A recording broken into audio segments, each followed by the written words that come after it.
A Turkish medical expert says China's dynamic zero-COVID policy, which aims to protect its people, has proven to be a right approach against the pandemic.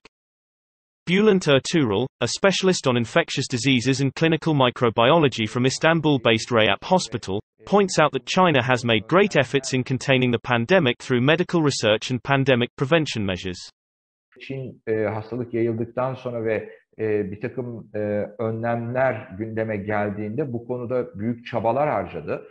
Biliyorsunuz inaktive virüs aşısı da Çin'den hemen çıktı. Tıbbi literatürdeki yayınlara baktığımız zaman Çin'in açık ara önde olduğunu da görüyoruz birçok konuda. Bunların moleküler düzeyde araştırılmasından tutun da salgının seyri açısından kapitalist ülkelerin tam tersine biliyorsunuz kapitalist ülkelerde bugün artık COVID-19 bir toplumsal sağlık sorunu değil, bireysel sağlık sorunu olarak algılanıp artık tüm kısıtlamalar bırakılmış durumda ve insanlar buna bağlı olarak COVID-19'a yakalanıyorlar, tedavi olmaya çalışıyorlar. Hatta yeni dalgalar yaşıyoruz. Ama Çin buna karşın sıfır COVID politikasını uzunca bir süre sürdürüp kendi insanını en azından bu hastalıktan korumaya çalıştı.